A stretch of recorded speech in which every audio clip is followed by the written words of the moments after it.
Good morning बच्चों। आज आप लोग को एक नया पाठ का अध्ययन कराया जा रहा है। पाठ 7 वचन। वचन को हिंदी में अगर देखा जाए तो बोलना हम बोल सकते हैं। ठीक है, वचन का मीनिंग होता है बोलना। ठीक है, जैसे आप बोलते हो उसे वचन भी कह सकते हैं। ठीक है, लेकिन हम क्योंकि इसे व्याकरण में पढ़ना है तो व्याकरण में वचन का मतलब होता है नंबर। ठीक है, कितना है, कोई चीज़ कितनी है और उस कितने पे क्या वाक्य में परिवर्तन आ जाता है, शब्दों में क्या परिवर्तन आ जाता है, आप उसे यहाँ से सीखेंगे। ठीक है, अब जैसे नीचे कुछ चित्र दिए गए हैं, आप उन्हें ध्यान से देखिए और समझने का प्रयास कीजिएगा। ठीक है, जैसे आप देख सकते हैं कि लड़की नाच रही है।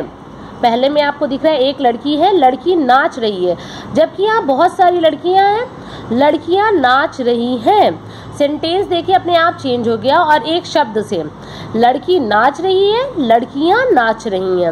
वहीं देखिए दूसरा चीज, जैसे यह कुर्सी है, ये कुर्सियां हैं, क्योंकि यहाँ एक कुर्सी थी तो कुर्सी बोला गया और यहाँ बहुत सारी कुर्सियां थी तो इसे कुर्सियां बोला गया। ठीक है, अब जैसे आपको ये लाइन का मतलब समझा देते हैं। ऊपर के वाक्य में आपको लड़की और कुर्सी शब्द एक के लिए है, तो लड़कियां और कुर्सी एक से अधिक के लिए। मतलब हम आपसे यही कहना चाहते हैं कोई चीज़ कितनी है, अगर एक है तो आप उसे सिर्फ एक शब्द से, जो आपका शब्द है उसे आप डिनोट कर दीजिए।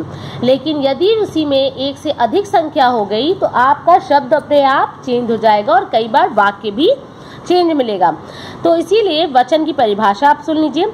शब्द के जिस रूप से संज्ञा के एक या अनेक होने का पता चले उसे वचन कहते हैं। आप लोगों को संज्ञा के बारे में बताया गया होगा, आप लोग संज्ञा के बारे में जानते भी हैं क्योंकि आपको टर्म 1 में पढ़ाया जा चुका है कि संज्ञा क्या होती है। संज्ञा का मतलब तो आप लोग इतना जानते ही हैं कि संज्ञा किसे कहते हैं।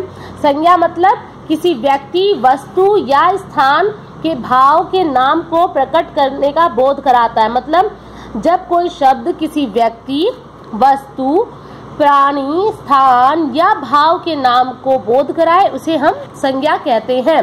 ठीक है, अब संज्ञा जैसे आपको पता चल गया किसी वस्तु का नाम होगा, किसी स्थान का, किसी प्राणी का, अगर उस जगह का वो एक है या अनेक है तो दोनों में ही आपका वचन चेंज होगा, तो उसी को हम कहते हैं वचन। तो इसलिए डेफिनेशन क्या हुई, शब्द के जिस रूप से संज्ञा के एक होने का या अनेक होने का पता चले उसे वचन कहते हैं। जैसे अभी देखिए हमने आपको ऊपर वाक्य पढ़ाया, लड़की थी, ये संज्ञा ही है। लड़की मतलब लड़की किसी प्राणी का नाम है, किसी प्राणी के लिए आप बोल रहे हो तो लड़की हो गई। और लड़की का जस्ट आप देखो यहाँ बहुत सारी लड़कियां हो गई तो लड़कियां हो गया, यानी शब्द का रूप चेंज हो गया जो उसकी संज्ञा थी। संज्ञा का एक या अनेक अपने आप आपको पता चलने लगेगा कि यहाँ पे संज्ञा चेंज हो गई है। ठीक है, वो एक है या अनेक है आपको क्लियर हो जाएगा। तो डेफिनेशन क्या हुई, शब्द के जिस रूप से संज्ञा के एक या अनेक होने का पता चले उसे वचन कहते हैं। ठीक है, अब आते हैं वचन के प्रकार। अब वचन के प्रकार क्या होते हैं, काइंड्स ऑफ नंबर।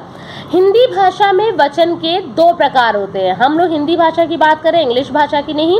तो अभी आप लोग बिल्कुल क्लियर रहिए कि हिंदी भाषा के में वचन 2 प्रकार के होते हैं, एक वचन और बहुवचन। ठीक है, सिंगुलर नंबर और प्लूरल नंबर। सिंगुलर को अब क्या कहते हैं, यानी एक वचन को कहते हैं, आप समझ गए होंगे एक। ठीक है, एक और वचन यानी एक है नंबर। बहु का मतलब होता है बहुत, यानी हो गया बहुत सारा। तो अब एक क्या है, डेफिनेशन पढ़ो। शब्द के जिस रूप से उसके एक होने का पता चले उसे एक वचन कहते हैं। समझ में आया? शब्द के जिस रूप से जो भी आप शब्द पढ़ रहे हैं उसके अगर आपको लगा कि उसके एक होने का पता चल रहा है, मतलब एक ही चीज है, तो उसे हम एक वचन कहते हैं। जैसे आप देखो, माला, बालक, पुस्तक, पक्षी आदि। ठीक है, अब इसी तरह बहुवचन में देख लो, शब्द के जिस रूप से उसके एक से अधिक होने का पता चले उसे बहुवचन कहते हैं। मतलब यदि आपको एक से अधिक होने का पता चल गया तो आप खुद समझ जाओगे कि ये बहुवचन शब्द है। जैसे अब माला का ही देख लो, मालाएं, यहाँ एक माला थी, यहाँ मालाएं मतलब बहुत सारी मालाएं आ गई। फिर हो गया बालक, बाल को एक बालक था, यहाँ बहुत सारे बालक हो गए। फिर पुस्तक, पुस्तकें, यहाँ एक पुस्तक थी, यहाँ बहुत सारी पुस्तकें हो गई। पक्षी, पक्षियों इत्यादि। मतलब यदि एक शब्द के जिस रूप में आपको एक का पता चले, एक होने का पता चल रहा है, उसे आपने बोला एक वचन, और शब्द के जिस रूप में आपको बहुत सारे या एक से अधिक होने का पता चल रहा है, उसे आपने कहा बहुवचन। ठीक है।